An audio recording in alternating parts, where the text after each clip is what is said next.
Hello everybody and welcome back to the Halo Chronicle. Today's video is another installment in my Halo short stories. Today's topic is the Flood Cure.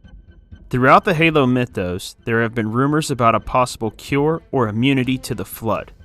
The idea of this cure has driven some of the most important figures in the Halo mythos to make very questionable decisions. Some have even been driven to near madness trying to learn the secrets of this cure. Today we're going to talk about the origin of this supposed cure and some of the questionable actions taken in search of it. Let's jump into it.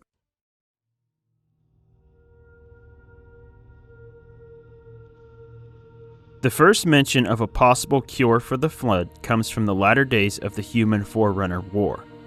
The version of humanity that fought in this war was a far more advanced, ancestral version of humanity than the one depicted in the current Halo universe.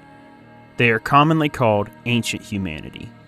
Ancient Humanity fought a war on two fronts. On one side, they fought against the insidious parasite known as the Flood, and on the other, they fought the Forerunners. This war started as a result of the Flood's expansion into ancient human territory. As the Flood advanced, displaced human populations were forced to resettle in Forerunner territory. Ancient humanity also began bombarding Forerunner worlds that were infested by the Flood without warning. This led to the Forerunners declaring war on ancient humanity. The war did not go well at first. Due to the Flood's advance through human-controlled space, initial Forerunner incursions faced very little resistance. The Forerunners cut through ancient humanity with ease, but then something happened. As the Forerunners advanced, the Flood receded. During this time, it is rumored that ancient human leaders made a desperate sacrifice. They altered the genetics of a third of their remaining population. This, in a sense, made a time bomb within their genetic code. They then put this population in the path of the Flood. When the Flood consumed this population, the time bomb detonated. Something in their genetic code caused the Flood to break down and degrade. Remaining Flood populations began to flee. Some pockets of infection would even leave the Milky Way entirely. By this time, the Forerunners discovered the existence of the Flood. Some specimens were even collected and studied by the medical researcher caste of Forerunners called the Life Workers. The Life Workers found that the Flood was so infectious and virulent it should have easily overwhelmed the galaxy within just a few hundred years. What was even more surprising, that ancient humanity, a species the Forerunners saw as inferior, found a way to survive and thrive. Some human populations even lived unmolested in Flood-infected portions of the galaxy. The Forerunners believed that this could only be possible due to the existence of a Flood cure. Unfortunately, ancient humanity's sacrifice would cripple their fighting force, and after a valiant last stand, they would fall to the Forerunners. The Forerunners attempted to interrogate ancient human leaders for the secrets to the Flood cure, but they would give up nothing. This would leave some Forerunners to commit a horrific act in order to force ancient humanity to divulge the secrets of the Flood cure. Ancient human leaders on the capital world of Cherom Hakor were subjected to a device called the Composer. Their bodies, memories, patterns, and essences were forcefully extracted and subjected to digital storage, where they would be repeatedly interrogated. Some Forerunners saw this fate as something far worse than death. Despite this, ancient humanity still refused to divulge the secrets of the Flood cure. The remaining human populations spread out through the galaxy were brought back to their homeworld called Erde Tyrene, or Earth. They too would be subjected to a cruel punishment. Their genetic code would be altered, causing them to be reduced to a more primitive species. This would essentially turn them back into cavemen. To add to the misery, some of the essences of the ancient human leaders were imprinted into their genetic code. This caused the primitive humans to relive the memories and experiences of some of those who were imprinted into their DNA.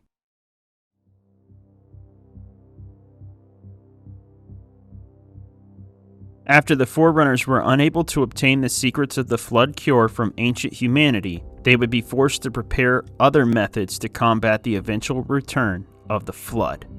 The Forerunners always believed that the Flood would one day return.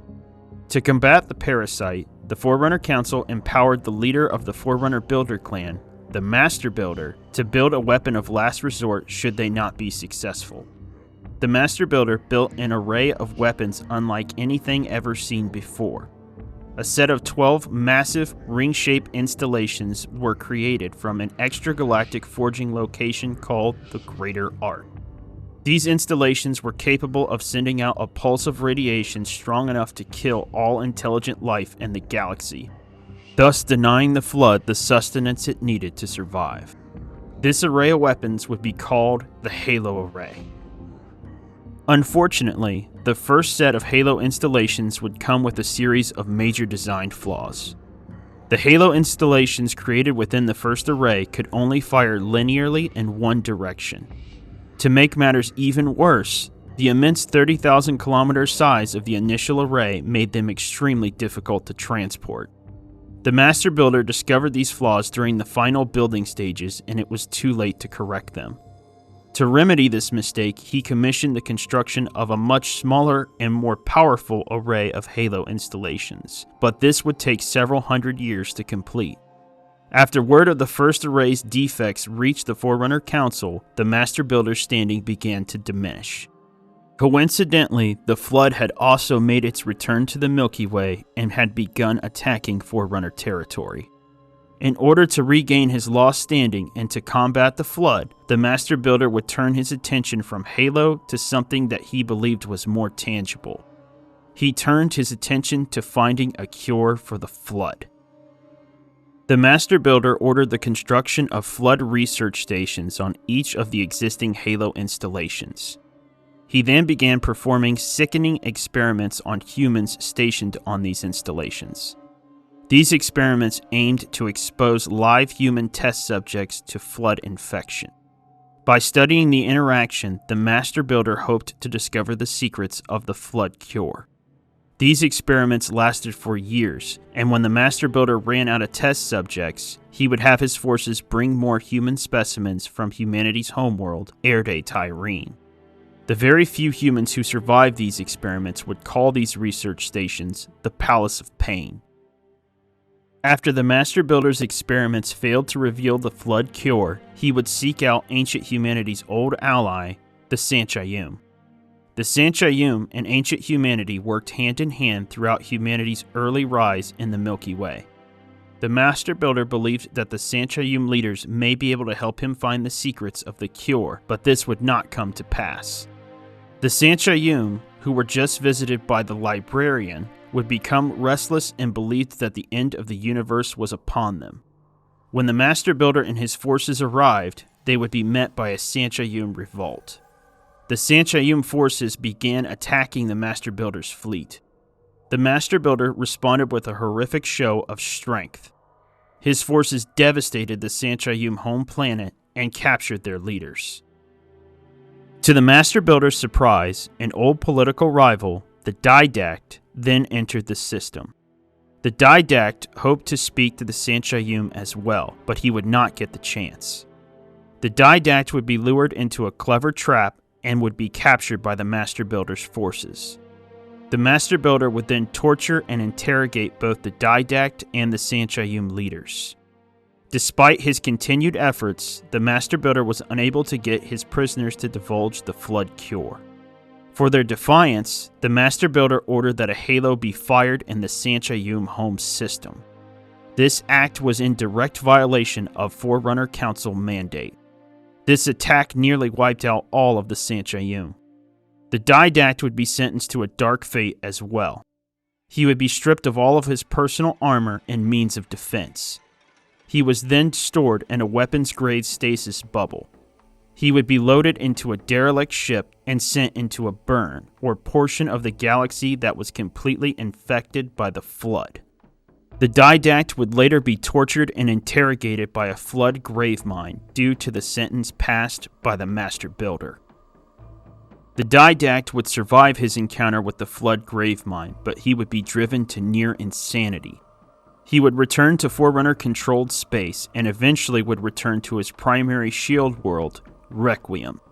There, he too performed experiments in an effort to find an immunity to the Flood. The Didact even performed these experiments on himself. One such experiment would leave him permanently disfigured, but he still was unable to develop a cure or immunity to the flood. In desperation, the Didact came up with a new plan. He would use a composer to break down his army into digital essences. He would then imprint these essences onto robotic bodies.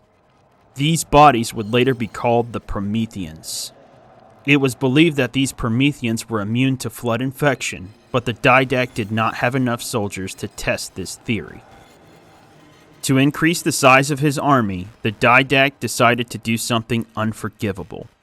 He traveled to Omega Halo and forcefully composed an enormous population of humans stored on the installation.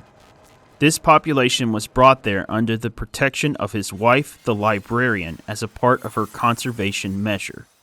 This act went against her wishes and shattered years of love between the two.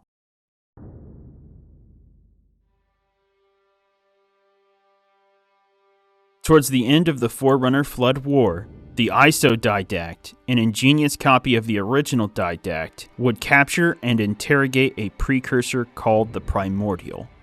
The Primordial performed its own set of flood experiments on humans while on Installation 07, also known as Zeta Halo.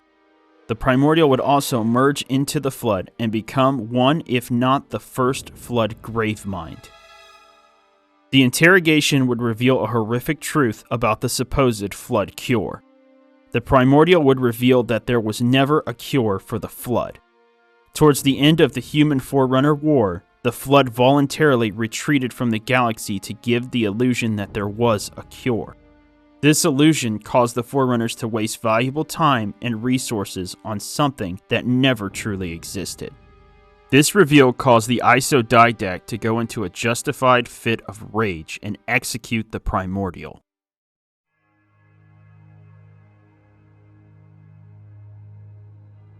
Before I wrap this video up, I want to talk about my thoughts on a possible flood cure. I believe the Primordial lied about the flood cure on Zeta Halo. If there was an actual flood cure, why would the flood confirm it? It would be in their best interest to keep the existence of a flood cure as hidden as possible. This thought is made even stronger by the possibility that Sergeant Avery Johnson was immune to the flood. On Alpha Halo, Sergeant Johnson's squad was attacked by the flood. Everybody else on his squad was consumed, but the flood did not infect Johnson himself. Dr. Catherine Halsey actually studied Johnson's body chemistry and came up with a theory. She believed that a condition that he developed during his Orion training called Boren syndrome may have altered his nervous system in a way that made him incompatible with the flood supercell, but further studies were not able to be conducted before Johnson's death. The flood may have also chosen not to infect Johnson in order to give the appearance of a flood cure, but I don't think so. At the early stage the flood was at during that time, it needed all the biomass it could get to establish a gravemind, and likely wouldn't have passed up the chance to consume Johnson. But that's just my theory on a possible flood cure. This is going to complete today's Halo short story. I'm interested to know what you guys think about the possibility of there being a flood cure somewhere out in the Halo universe. Let me know your thoughts in the comments section below. If you have any suggestions for more Halo short stories or any feedback on these videos, please let me know in the comments below. Thanks for watching today's video, and I will catch you next time.